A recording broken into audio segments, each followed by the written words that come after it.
2020 was a landmark year for cryptocurrencies, and it was marked by the meteoric rise of several of them, including the Bitcoin. But the volatile nature of those cryptocurrencies put paid to the theory or the argument that they would eventually replace the current monetary system.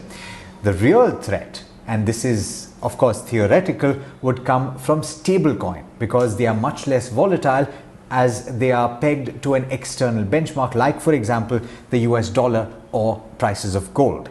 And that is why several central banks are very seriously studying the possibility of launching their own digital currency, which is also called a central bank digital currency.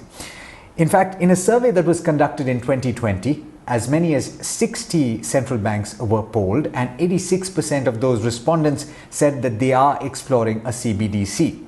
A CBDC is essentially a fiat currency of a country that is available in the form of a blockchain token. Think of it like, for example, an e-Rupee.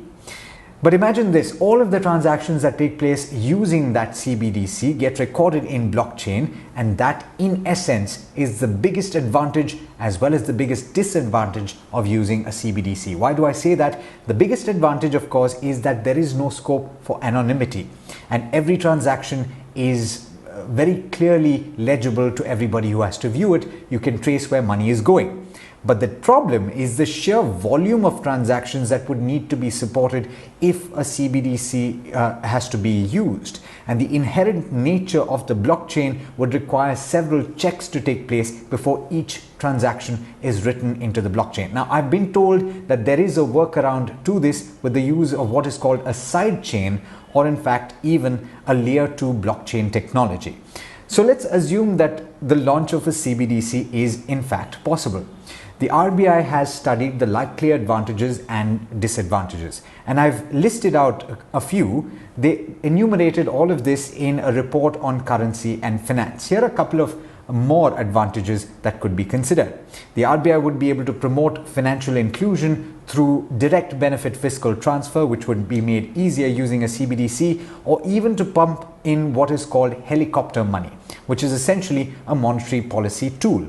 But the disadvantages in the case of massive adoption of CBDC would also be significant. And the first and most important is that it would likely result in the disintermediation of the banking system. What do I mean by that?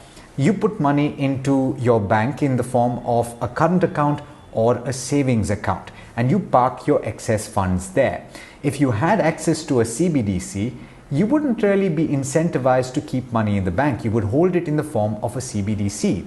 And that would mean a significant chunk of deposits from the banking system, especially cheap deposits, would then move out. And that would perhaps challenge the primacy of banks as they stand right now in the monetary policy transmission system. So what is the bottom line really? There are detractors saying that India's monetary system is currently very advanced, technologically superior, and it doesn't really need a CBDC. But on the other hand, there are also very strong arguments to be made, at least to explore the possibilities. And that is essentially where we stand right now.